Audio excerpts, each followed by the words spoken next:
السلام عليكم. لا تنسوا الاعجاب بالفيديو والاشتراك في القناة تشجيعا لنا لنستمر بنشر المزيد ان شاء الله.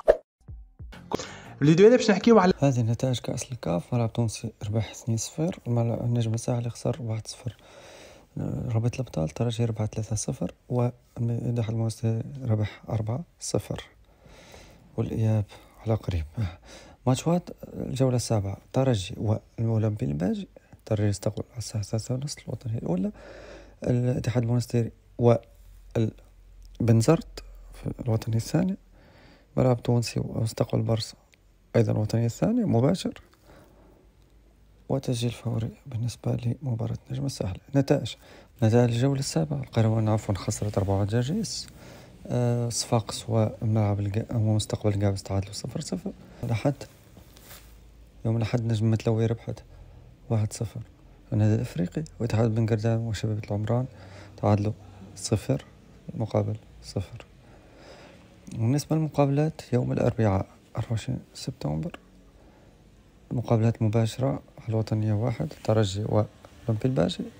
مقابلة مباشرة على الوطنية 2 الملعب التونسي ومستقبل مرسى على الفريكونس 10873.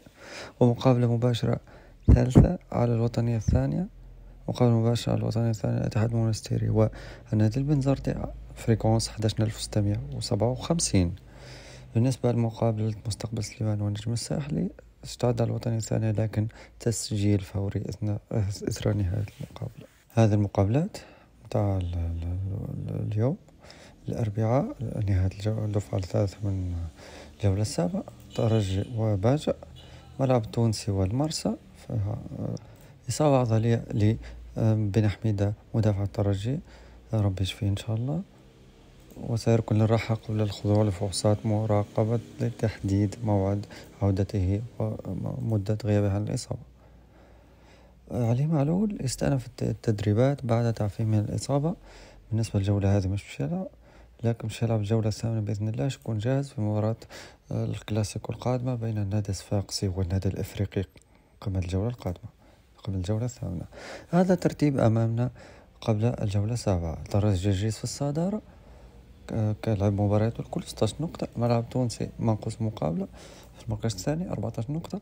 النادي الأفريقي لعب مقابلاته كله في المركز الثالث 13 نقطة. الترجي التونسي في المركز الرابع 11 نقطة.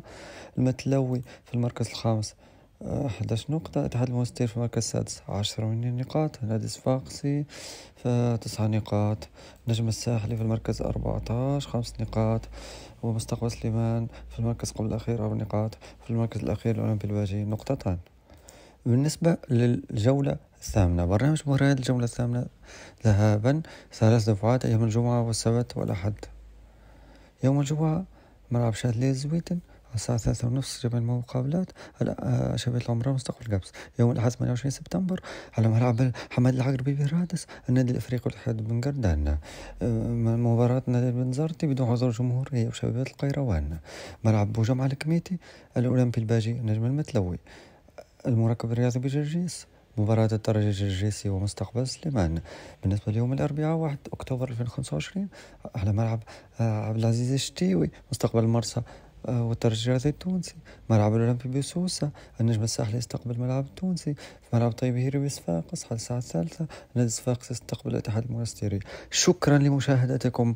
دعمنا رجاء دعمنا على قناة اليوتيوب. إذا أعجبك الفيديو وأعجبك خاصة المونتاج متعوب فيه جدا جدا جدا، لا تنسى الاشتراك في القناة وتفعيل الجرس واعطينا رأيك في الكومنتات.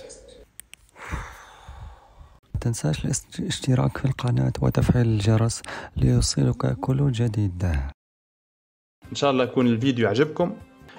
قولوا لنا رأيكم في التعليقات واعطيوا السكور والنتيجة الأقرب للمباراة هذه. نتلقاو إن شاء الله في فيديوهات أخرى. بالتوفيق للجميع وإلى اللقاء.